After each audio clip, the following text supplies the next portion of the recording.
ரோட்ல ஒருத்தவங்க வந்து ஆக்சிடென்ட் ஆகி கீழே விழுந்து கிடந்தாங்க. அவங்க யாரு என்னன்னே தெரியாது. அப்ப மகேஷ் அக்கா என்ன பண்ணாங்கன்னா போட்டோ எடுத்து எல்லாருக்கும் அனுப்பிச்சு விட்டாங்க. இவங்க யாருன்னு உடனே கண்டுபிடிச்சு சொல்லுங்க, அவங்க குடும்பத்துக்கு தெரியப்படுத்துங்கன்னு சொன்ன ஜான்சன் சார் என்ன பண்ணாரு, அவங்க அட்ரஸை கண்டுபிடிச்சு அவங்களுக்கு தெரிஞ்சவங்க மூலமா தகவல் கொடுத்து கண்டுபிடிச்சாங்க. அப்படி கண்டுபிடிச்சப்பதான் தெரிஞ்சது இங்க வந்திருக்கிற அரோமா நந்தகோபால் சார் அவங்களதும் லதா மேடம் அவங்களதும் சொந்தக்காரங்க. அவங்க கருப்புசாமி சாருன்றவங்க புரியுதா? அப்போ நம்ம ஒரு நல்ல வேலை செஞ்சா என்ன பண்ணணும், அது கை கட்டணும். இவங்க என்ன பண்றாங்கன்னா அவங்கள பாராட்டி ஈஸ்வரன் சாருன்றவரு புதுசா ஒரு ட்ரஸ்ட் ஒன்று வச்சிருக்கிறாரு, கோயம்புத்தூர் சோசியல் சர்வீஸ் ட்ரஸ்ட். அந்த ட்ரஸ்ட் மூலமா மகேஷ் அக்காக்கு ஒரு அவார்டு கொடுக்குறாங்க. அதே வந்து சம்பந்தப்பட்ட அந்த நந்தகோபால் சாரும் அவங்க மிஸ்ஸஸ் லதா அவங்களும் கொடுக்கறதுக்காக இங்க வந்திருக்காங்க. அதனால நம்ம என்ன பண்ணணும், எல்லாரும் ஏதாவது ஒரு நல்லது எப்பயுமே செய்யணும். செஞ்சோம்னா அதுக்கு ஒரு பலன் என்னைக்காவது கிடைக்கும். அப்ப நம்ம நல்லது செஞ்சோம்னா திருப்பி நம்மளுக்கு நல்லது கிடைக்கும். சரியா? அதனால ஒவ்வொருத்தரும் இதுல இருந்து இந்த பாடத்தை தெரிஞ்சுக்கணும். சரியா? மகேஷ் அக்காக்கு அவங்க பேசி எல்லாம் பிரைஸ் எல்லாம் கொடுப்பாங்க. நம்ம எல்லாரும் பார்த்து சந்தோஷப்படலாம். சரியா?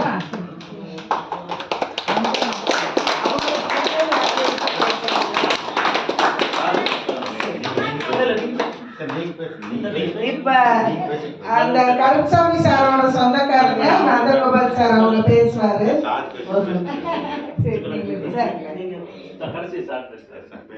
ஜான்சன் சார் பேசுறாரு. இதுக்கு நடுவுல இருக்க ஜான்சன் சார்.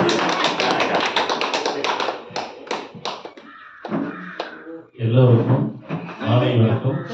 விசேஷமா நந்தகோபால் சாருக்கும் அவங்க வேற துறவியார் அவர்களுக்கும் நன்றியை தெரிவித்துக் கொள்கிறேன். அவருக்கு சும்மா சாதாரணமா போன்ல தான் நம்ம அழைத்து சொன்னோம். போன்ல நம்ம கூப்பிட்டு சொன்னதுமே நாங்க வர்றோம், கட்டாயம் நாங்க ஏதாவது கலந்துக்கிறோம் அப்படின்னு சொல்லி அவங்க ரொம்ப சிரமப்பட்டு நீங்க வந்திருக்காங்க. அவர்களுக்கு மீண்டும் நன்றி தெரிவித்துக் கொள்கிறேன். அவங்க பையன் வெளியில போயிட்டாங்க, அவங்க டிரைவர் லீவு, ஆனாலும் எப்படியாவது நீங்க வந்துடும் சொல்லி கஷ்டப்பட்டு வந்திருக்காங்க. இந்த நிகழ்ச்சி எதுக்காகன்னா, ஒரு நாள் மகேஷ் அக்கா அவங்க அம்மாவை ஹாஸ்பிட்டல் கூட்டிட்டு போறாங்க. போற வழியில ரோட்ல ஒரு ஆக்சிடென்ட் ஆயிடுச்சு. என்ன பண்ணாங்க, எல்லாரும் ரெண்டு வேலைக்கு பார்த்துட்டு இருக்காங்க. உடனே அவங்க அம்மாவை ஓரத்தில் உட்கார வச்சுட்டு அவர் யாரு என்னன்னு பார்த்து அவங்க ஆதார் கார்டு எடுத்து எனக்கு போட்டோ அனுப்புறாங்க. சார் சௌரிபாளையம் அவங்க அட்ரஸ் எடுத்து நீங்க யாருன்னு பாருங்க. நான் உடனே சாருக்கு நான் அந்த போட்டோவை ஃபார்வர்ட் பண்றேன். சார் பார்த்து சொல்றாரு, சார் இவங்க நம்ம ரிலேஷனுக்கு பக்கத்து வீட்டுல தான் இருக்காங்க அப்படின்னு சொல்றாங்க. இவர் யாருன்னே தெரியாம அவங்க ஜிஹெச்ல போய் 28ல கொண்டு போய் சேர்த்திட்டாங்க. சார் மூலமா அவங்க ஜிஹெச்ல இருந்து போய் பிஹெச்சி ஹாஸ்பிட்டல்ல வச்சு அவங்க ட்ரீட்மெண்ட் பார்த்துட்டு இருக்காங்க. நைட்டு சார் எங்களுக்கு ஃபோன் பண்றாங்க. அப்போ இந்த எங்க ட்ரஸ்டோட தலைவர் ஈஸ்வரன் சார் கூட இருக்காரு. ஒரு 11 பேர் மாத்தி மாத்தி எங்களுக்கு வாழ்த்து சொல்லியிருக்காங்க. நீங்க செஞ்ச உதவி ரொம்ப ரொம்ப உதவி, எங்களை இவரை காப்பாற்றிட்டீங்கன்னு சொல்லி அவங்க ஃபேமிலியில இருக்கிறவங்க எல்லாருமே போன்ல எங்கிட்ட பேசிட்டு இருக்காங்க. நான் எல்லாத்துக்கும் சொல்றேன், சார் இது உதவி நான் செய்யல, நம்ம சகோதரி மகேஷன் ஒருத்தர் ஹோம்ல வேலை செய்றாங்க, அவங்க தான் இது பண்ணினது அப்படின்னு சொல்லி பேசுறப்போ சார் சொல்றாரு, ஜான்சன் அவங்க யாரு இருந்தாலும் சரி நம்ம ட்ரஸ்ட் மூலமா அவங்களை கனப்படுத்தணும்.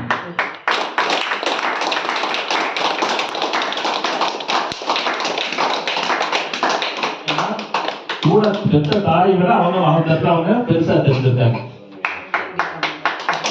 பெற்ற தாய் ஓரமா அவங்களுக்கு அவங்களுக்கு பணிகளை செஞ்சுட்டு போயிருக்காங்க. இந்த உலகம் இதுல இந்த அவார்டுங்கிறது சிறுசுதான், ஆனா கடவுள் இவங்களுக்கு பெரிய பலன் வச்சிருப்பார். அதற்காக இந்த ஒரு அவார்டு நம்ம அரேஞ்ச் பண்ணியிருக்கோம். அவர்களை மீண்டுமாக மகேஷ் அக்காவுக்கு வாழ்த்து நன்றி சொல்லி எனது உரையை படிக்கிறேன். அடுத்ததாக சிறப்பு விருந்தினராக வந்திருக்கிற அரோமா நந்தகோபால் சார் வாழ்த்தி இந்த ஷீல்டை வழங்குவார் என்று எனது உரையை முடித்துக் கொள்கிறேன். நன்றி, வணக்கம். எங்கோ பிறந்து எங்கோ வளர்ந்து நம்ம எல்லாம் இந்த தருணத்தில் ஒருவரை ஒருவர் எனக்கு அண்ணனாக, சகோதரியாக, தங்கையாக, தம்பியாக, என்னை பெறாமல் பெற்றெடுத்த பெற்றோர்களாக சந்திக்க வைத்த கடவுளுக்கு இந்த நேரத்திலே முழுமையான ஒரு நன்றியினை தெரிவித்துக் கொண்டு, இத்தனை பேர்களையும் ஒரு கூட்டு பறவைகளையாக உள்ளடக்கி எந்த ஒரு காலகட்டத்திலேயும் பஞ்சபூதங்கள் உள்ளடக்கிய இவ்வுலகத்தில் மாறாத ஒரு பெயர் எது இருக்கிறது என்று சொன்னால் அன்பு என்கின்ற ஒரு பெயர் ஒன்றுதான் இருக்கிறது. அந்த அன்பு என்கின்ற பெயரிலே அன்பாலயத்தினை நடத்தி வருகின்ற எனது அருமை சகோதரி, அன்புக்குரிய, இங்கு வந்ததற்கு பின்புதான் நான் அவர்களது முகத்தினையே பார்த்தேன். மலர்ந்த முகம், கள்ளம் கபடமற்ற முகம், இன்னும் சொல்ல போனால் தாமரை பூ கண்ட நிறம்.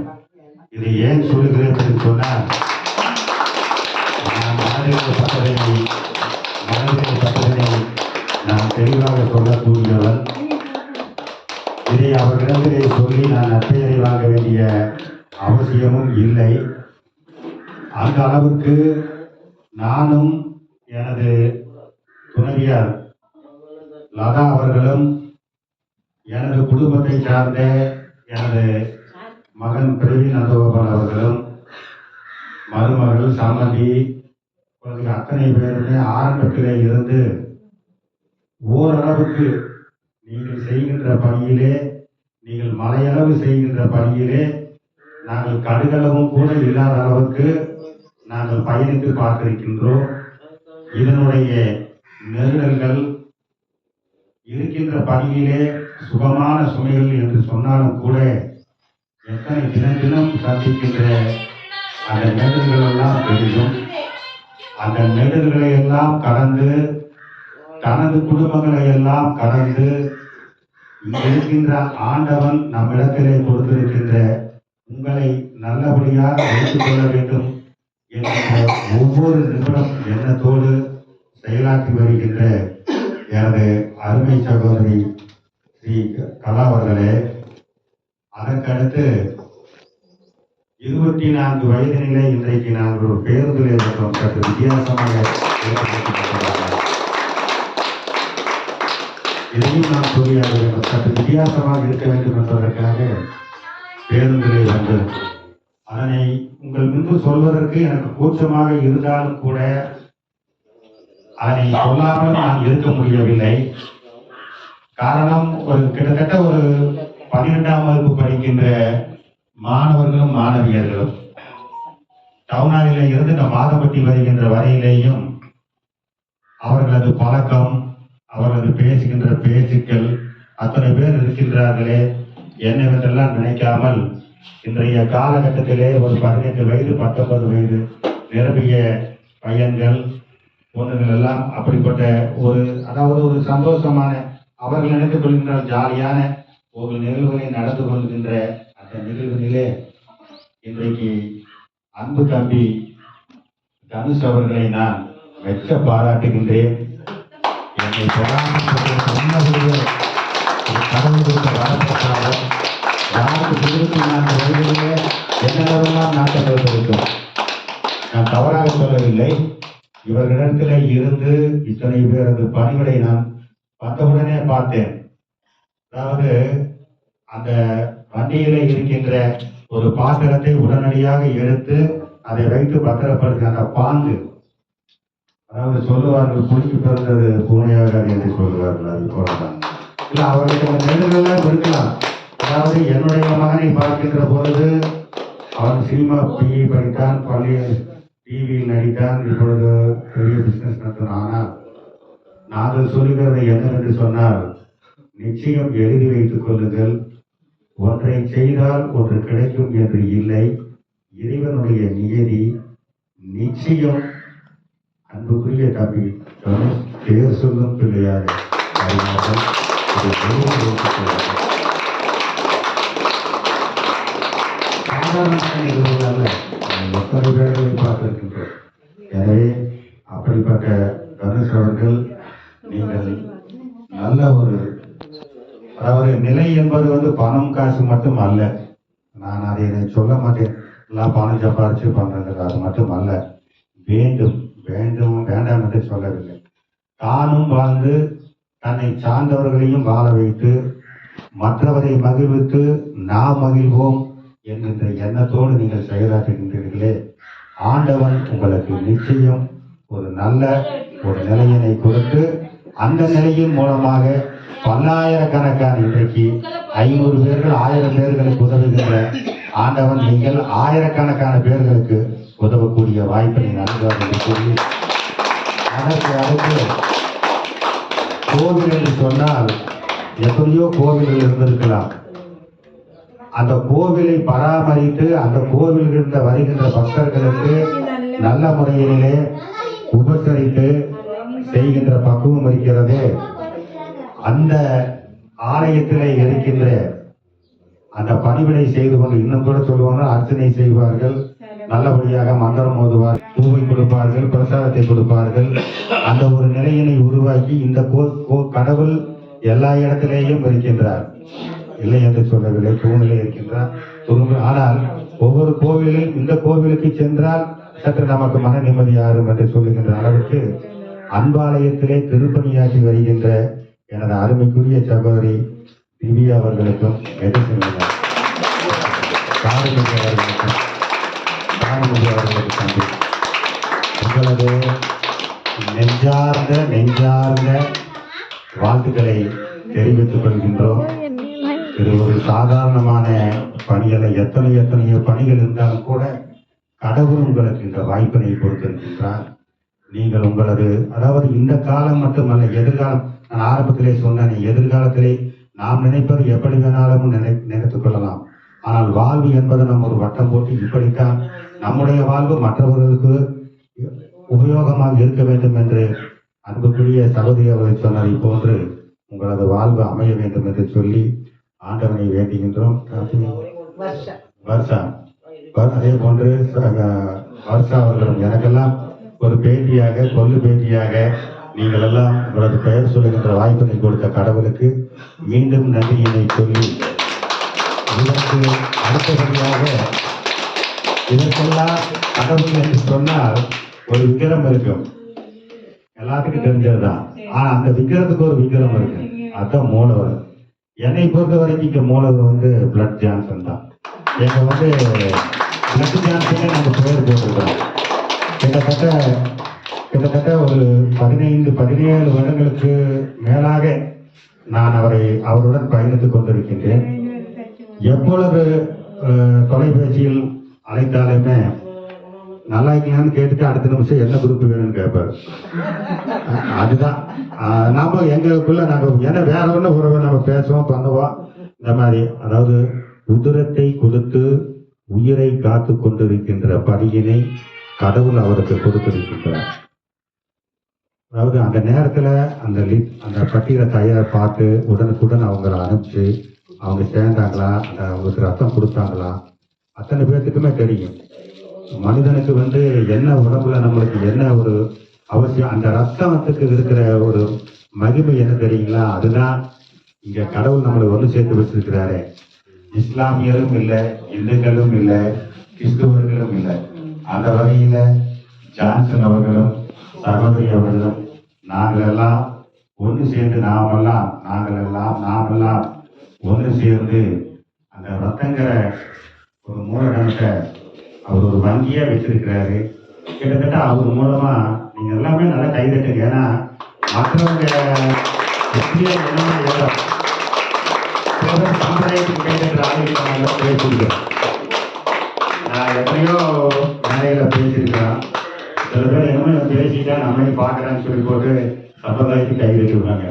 சில நிகழ்வுகள் இருக்கு, அதெல்லாம் நான் மறக்கும். ஆனா இங்க உணர்வுபூர்வமா நீங்க அந்த அந்த கைதட்டனுடைய நிகழ்ச்சி வந்து நான் மனப்பூர்வமாக ஏற்றுக்கிறேன். கிட்டத்தட்ட அவர் மூலமாக நான் ஒரு 1500 யூனிட் ரத்தத்துக்கு மேலே நான் வாங்கி குறிப்பாக சொல்லணும் அப்படின்னா மருத்துவமனையில் ஒரு அஞ்சூர்லேருந்து வந்த ஒரு பிரசவ பெண்ணுக்கு வந்து 3 குழந்தைகள் பிறகு எங்கள் பிஹெச்சி ஆஸ்பத்திரிக்கு எங்கள் வீட்டுக்கு பக்கம் தான், நம்ம ரோட்டுக்கு இந்த தூரம் தான். மருத்துவர்கள்லாம் எங்ககிட்ட தொடர்பு இருக்கிறப்ப சொல்லுவாங்க, உடனடியாக ரத்தம் ஒரு 5 கிட்டத்தட்ட அதிகமாக வேணும், நம்ம லிஸ்ட்டில் வச்சுக்கலாங்க அப்படின்னு சொல்கிறோம். உடனே ஜான்சன் சொல்கிறப்போ விஷயத்தை சொன்ன உடனே ரொம்ப, ஏன்னா சில பேர் அந்த பட்டியலில் இருக்கிறவங்க வெளியூர் இருப்பாங்க, தொடர்ந்து நான் போகிறப்பாங்க, சூழ்நிலைக்கு சந்தர்ப்பங்கள்லாம் இருக்குது. ஆனால் அதை எல்லாமே விடுத்து அவரே அந்த கோஆர்டினேட் பண்ணி கிட்டத்தட்ட ஒரு 3 மணி நேரம் அவரே மறந்துருப்பான்னு நான் நினைக்கிறேன். 3 மணி நேரத்துக்கு மேலே அதை கோஆர்டினேட் பண்ணி கிட்டத்தட்ட அந்த 5 பேர்த்து கொண்டு வந்து வச்சு அந்த 3 பேருக்கு